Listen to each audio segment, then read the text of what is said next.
ഹൈന്ദവാചാര സംബന്ധമായും ക്ഷേത്ര സംബന്ധമായും ജ്യോതിഷ സംബന്ധമായുമുള്ള കാര്യങ്ങൾ കൂടുതൽ അറിയുവാൻ ഭഗവതി മഠം ചാനൽ സബ്സ്ക്രൈബ് ചെയ്യുക.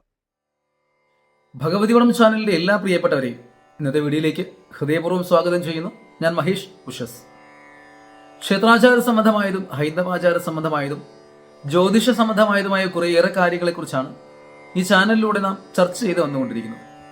ഇന്ന് 2025 വർഷത്തിൽ ജനുവരി മാസം മുതൽ ഡിസംബർ മാസം വരെയുള്ള കാലയളവിൽ ചോതി നക്ഷത്രത്തിൽ ജനിച്ചിരിക്കുന്നവർക്കും വരാൻ സാധ്യതയുള്ള ഗുണദോഷ സമ്മിശ്രമായിട്ടുള്ള ഫലങ്ങൾ എന്തൊക്കെയാണെന്ന് നമുക്കൊന്ന് ചർച്ച ചെയ്യാം.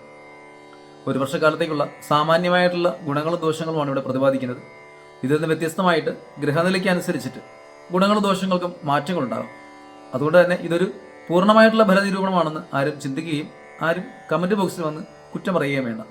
കാരണം ഇത് നമ്മുടെ സാമാന്യന ചോദ്യ നക്ഷത്രത്തിൽ ജനിച്ചിരിക്കുന്നവരുടെ പൊതുവായിട്ടുള്ള ഗുണങ്ങളും ദോഷങ്ങളുമാണ്. അപ്പോൾ നമുക്ക് എന്തായാലും ഇന്നത്തെ വിഷയത്തിലേക്ക് കടക്കാം. ആകാശവീതിയിൽ ത്രാസിന്റെ ആകൃതിയിൽ കാണപ്പെടുന്ന ചോദ്യ നക്ഷത്രത്തിനെ സ്വാതി എന്നും അറിയപ്പെടുന്നുണ്ട്. ഈ നക്ഷത്രത്തിന്റെ ദിശനാഥൻ രാഹുവാണ്. ബുദ്ധിശക്തിയും പ്രായോഗിക കർമ്മകുശലതയുമുള്ള ഇവർ സ്ത്രീകളിൽ കൂടുതൽ ആകർഷകരാകുന്നവരാണ്. ഇവർ നല്ല ആരോഗ്യമുള്ളവരും കൂടിയായിരിക്കും. അഭിമാനബോധവും മനഃശക്തിയും ഇവരുടെ കൂടപ്പിറപ്പുകളാണ്. തന്നെ ആശ്രയിക്കുന്നവർക്കും തന്നെ സ്നേഹിക്കുന്നവർക്കും ഇവർ സഹായികളായിരിക്കും.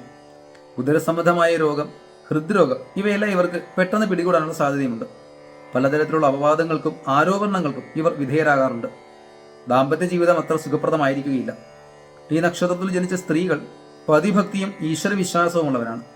ഇവർക്ക് നല്ല ബന്ധുക്കളും മക്കളെ കൊണ്ടുള്ള പൂർണ്ണ സുഖാനുഭവങ്ങളും ഉണ്ടാകും. അനിഴം, മൂലം, ഉത്രാടം, കാർത്തിക, രോഹിണി, മകയിരം എന്നീ നക്ഷത്രങ്ങളാണ് പ്രതികൂല നക്ഷത്രങ്ങൾ. ഈ നക്ഷത്രങ്ങളിൽപ്പെട്ടവരുമായി യാതൊരുവിധ പങ്കാളിത്ത ഇടപാടുകളും നടത്താൻ പോകാതിരിക്കുന്നതാണ് ഉത്തമം. ശനി, കേതു, സൂര്യൻ എന്നീ ദശാകാലങ്ങളിൽ വിധിപരമായ വഴിപാടുകൾ ചെയ്യേണ്ടതാണ്. സർപ്പപ്രീതികരമായ വഴിപാടുകൾ ഈ നക്ഷത്രക്കാർക്ക് ഐശ്വര്യപ്രദമാണ്. രാഹുപൂജ ഇവർ ദുരിതശാന്തിക്കായി നടത്തുന്നതും ഫലപ്രദമാണ്. ഗോമേതക, മുത്ത് ഇവ അനുയോജ്യമായിട്ടുള്ള രത്നങ്ങളുമാണ്. രാഹുർദശയിൽ ജനനത്തിന് ശേഷം പിന്നീട് വ്യാഴദശ, ശനിദശ, ബുധദശ, കേതുർദശ, ശുക്രദശ എന്നിങ്ങനെ ദശാകാലങ്ങൾ പിന്നിട്ട് പോകുന്നു. ദേവഗണത്തിൽ ഉൾപ്പെട്ടിരിക്കുന്ന നക്ഷത്രമാണ് ചോതി നക്ഷത്രം. അതിന്റെ ദേവത വായുവും നക്ഷത്രത്തിന്റെ മൃഗം മഹിഷവും വൃക്ഷം നീർമരുതും യോനി പുരുഷ യോനിയും പക്ഷി കാക്കയും ഭൂതം അഗ്നിയും അക്ഷരം ഊവും ആണ്. 2025 കാലഘട്ടം ചോതി നക്ഷത്രക്കാർക്ക് ഭൂരിഭാഗം സമയവും ഗുണപ്രദങ്ങളായും എന്നാൽ അവസാന ഘട്ടം ദോഷപ്രദങ്ങളുമായിട്ടായിരിക്കും കാണപ്പെടുന്നത്. ജനുവരി മാസം വളരെ മിച്ചപ്പെട്ട അവസ്ഥകളും അനുഭവങ്ങളും കൊണ്ട് സമ്പന്നമായിരിക്കും. സർക്കാർ സ്ഥാപനങ്ങളിലോ മറ്റിതര തൊഴിൽ മേഖലകളിലോ താൽക്കാലികമായി അല്ലെങ്കിൽ സ്ഥിരമായുള്ള ജോലി ലഭിക്കാനുള്ള സാധ്യതയുണ്ട്. ഭരണാധിപന്മാർക്ക് കൃത്യനിർവഹണവും കാര്യക്ഷമതയും കുറ്റമറ്റ രീതിയിലുള്ളതാക്കുവാനുള്ള വഴിയും കൂടുതൽ പ്രശംസകൾക്കുള്ള വഴിയും ഈ കാലഘട്ടത്തിൽ ഉണ്ടാകാം. കേസുകളിൽ വിജയസാധ്യതയും കാണുന്നുണ്ട്. എല്ലാ ജോലിക്കാർക്കും അഭിവൃദ്ധി കാണുന്ന ഒരു കാലഘട്ടമായിരിക്കും ജനുവരി മാസം. അതുകൊണ്ട് തന്നെ സാമ്പത്തിക ഉന്നതിയും കാണുന്നുണ്ട്. ഫെബ്രുവരി മാസം ജോലി സംബന്ധമായോ മറ്റു കുടുംബ സംബന്ധമായോ ചില ദീർഘ യാത്രകൾ ഉണ്ടാകാം. ചിലവുള്ളതോ സ്വഗൃഹം വിട്ടു നിൽക്കേണ്ടതായിട്ടുള്ളതോ ആയ അവസ്ഥകളും സംജാതമാകും. പലവിധ ബുദ്ധിമുട്ടുകളും ക്ലേശങ്ങളും അഭിമുഖീകരിക്കും. ഏതെങ്കിലും രീതിയിലുള്ള അസുഖങ്ങൾ ബാധിച്ചിട്ടും അതിനാലുള്ള വിഷമങ്ങൾ അനുഭവിക്കേണ്ടതായും വരും. അപകടങ്ങൾക്കെതിരെ ജാഗ്രത പുലർത്തുന്നത് നല്ലതായിരിക്കും. മാർച്ച് മാസം പൊതുവെ ഗുണപ്രദമായിരിക്കും. ആരോഗ്യപരമായും മറ്റു തൊഴിൽ, സാമ്പത്തികം, കുടുംബം ഇവയെല്ലാം ഏകദേശം അനുകൂലമായി തന്നെ ഇരിക്കും.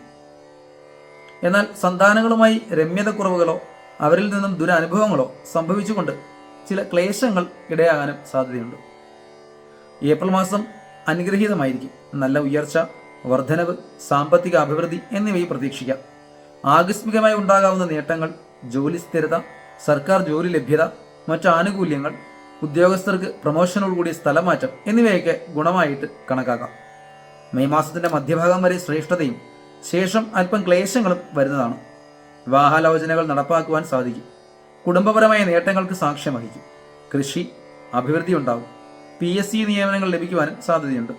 തന്റെ വാഹനങ്ങൾ മാറി പുതിയവ സ്വന്തമാക്കാനുള്ള കാലഘട്ടം കൂടിയാണ് മെയ് മാസം. എന്നാൽ മധ്യഭാഗം കഴിഞ്ഞാൽ അല്പം ക്ലേശവർദ്ധനവും കാണുന്നുണ്ട്. ജൂൺ മാസത്തിന്റെ പ്രാഥമിക ഘട്ടം ദുരിതപ്രദവും ശേഷം ഗുണപ്രദവുമായിരിക്കും. പ്രാരംഭഘട്ടം ആരോഗ്യ പ്രശ്നങ്ങൾ നേരിടുവാനും സാധ്യതയുണ്ട്. എന്നാൽ ഏറ്റെടുത്ത പ്രവൃത്തികൾ കരുതലോടും ഉത്തരവാദിത്തോടും കൂടി ചെയ്തു തീർക്കുവാൻ സാധിക്കും. വിദ്യാർത്ഥികൾക്ക് തുടർ പഠനത്തിലുള്ള എല്ലാ വഴികളും തുറന്നു വരും. പഠന മികവിനും പുരസ്കാരങ്ങൾ ലഭിക്കാനും സാധ്യതയുണ്ട്. പ്രൊഫഷണൽ വിദ്യാഭ്യാസത്തിനായി പരിശ്രമിക്കുന്നവർക്ക് അവയെല്ലാം നടക്കുന്നൊരു കാലഘട്ടമാണ് ജൂൺ മാസം. ജൂലൈ മാസം ചോദ്യ നക്ഷത്രക്കാർക്ക് ഗുണപ്രദമായിരിക്കും. അപ്രതീക്ഷിതമായ ധനാഗമ മാർഗങ്ങൾ ഉണ്ടാകുവാനും സാധ്യത കാണുന്നു. തൊഴിൽ രംഗത്ത് വളരെ അഭിവൃദ്ധികൾ പ്രകടമാകും. ആരോഗ്യവും കുടുംബവും സംതൃപ്തികരമായിരിക്കും. ചില യാത്രകൾ അനിവാര്യമായി വരും. വിദ്യാർത്ഥികൾക്ക് ഉദ്ദേശിച്ച രീതിയിൽ പ്രവർത്തിക്കുവാൻ ഗുണങ്ങളുടെ ലഭ്യതയ്ക്കും സാധ്യതയുണ്ട്. ഓഗസ്റ്റ് മാസത്തിൽ ജോലിയിലെ അസ്ഥിരത മാറി സ്ഥിരത കൈവരും. കർമ്മപുഷ്ടി, പുതുതായുള്ള സംരംഭങ്ങളിൽ പ്രവേശിക്കുന്നതിനും കച്ചവടവും മറ്റ് സ്വയം തൊഴിൽ സംരംഭങ്ങളും തുടങ്ങുവാനും കഴിയും. വിവാഹാദി ഐശ്വര്യങ്ങൾ ലഭിക്കുവാനും വസ്തു വാങ്ങുവാനോ ഗൃഹനിർമ്മാണം നടത്തുവാനോ ഉള്ള കാലഘട്ടം കൂടിയാണ് ഓഗസ്റ്റ് മാസം. പലതരത്തിലുള്ള അഭിവൃദ്ധികളും ലഭിക്കുവാൻ യോഗമുണ്ട്. സെപ്റ്റംബർ മാസത്തിൽ വിദ്യാഭ്യാസപരമായ ഉയർച്ചകളും ഉപരിപഠന പ്രവേശന സാധ്യതകളും കണ്ടുവരാം. പ്രബന്ധങ്ങൾ അവതരണം ചെയ്തുകൊണ്ടുള്ള ഫെലോഷിപ്പുകളുടെ ലഭ്യതയും അന്യദേശത്തേക്ക് പഠിക്കുവാൻ അവസരങ്ങൾ ലഭിക്കുവാനുള്ള സാധ്യതയും കാണുന്നു. PSC മുഖേനയുള്ള നിയമനങ്ങൾ ലഭിക്കുകയോ താൽക്കാലിക നിയമനങ്ങൾ ലഭിക്കുകയോ ചെയ്യാം. വിവാഹാലോചനകൾ സാധൂരിക്കപ്പെടും. ആഗ്രഹാനുസരണമുള്ള പങ്കാളിയെ കണ്ടെത്തുവാനും സാധിക്കും. വാഹനങ്ങൾ വാങ്ങുവാനുള്ള തീരുമാനങ്ങൾ നമുക്ക് നടന്നു കിട്ടും. ഒക്ടോബർ മാസം അത്ര തൃപ്തികരമായിരിക്കുകയില്ല. പലവിധ ക്ലേശങ്ങളാലും തടസ്സങ്ങളാലും ആരോഗ്യം ക്ഷയിച്ചും ദുരിതാനുഭവങ്ങളുടെ സമയമായിരിക്കും ഒക്ടോബർ മാസം. ആരോഗ്യ പ്രശ്നങ്ങൾ, പകർച്ചവ്യാധി ദുരിതങ്ങൾ, ഉദരവ്യാധികൾ, ബലക്ഷയം, മുട്ടുവേദന, ആ രോഗങ്ങളുടെ ആധിക്യങ്ങൾ ഉണ്ടാകുവാനും സാധ്യതയുണ്ട്. എല്ലാ രംഗത്തും ഒരു മാന്ദ്യ അനുഭവം ഉണ്ടാകാതിരിക്കുവാൻ വേണ്ടിയിട്ട് ശ്രദ്ധിക്കേണ്ടതാണ്. നവംബർ മാസത്തിൻ്റെ ആദ്യ ഭാഗം അത്ര തൃപ്തികരമല്ലായിരിക്കാം. ശേഷം അല്പാൽപമായ ഗുണങ്ങൾ അനുഭവപ്പെടും. കച്ചവടക്കാർക്ക് പലവിധ വൈഷമ്യങ്ങൾ അധികരിക്കപ്പെടാം. സർക്കാർ നടപടികൾക്ക് വിധേയരാകേണ്ടിയും വരും. പോലീസ് കേസുകളിൽ നിന്നും ഭീഷണി ഉണ്ടാകാം. മധ്യഭാഗം കഴിഞ്ഞ് സാമ്പത്തിക ഭദ്രത, തൊഴിൽ അഭിവൃദ്ധി, ആരോഗ്യപുഷ്ടി എന്നിവ കാണുന്നുണ്ട്. ഡിസംബർ മാസം ചോദ്യ നക്ഷത്രക്കാർക്ക് ചില ഗൃഹ ഐശ്വര്യങ്ങൾ ഉണ്ടാകുവാനുള്ള കാലഘട്ടമാണ്.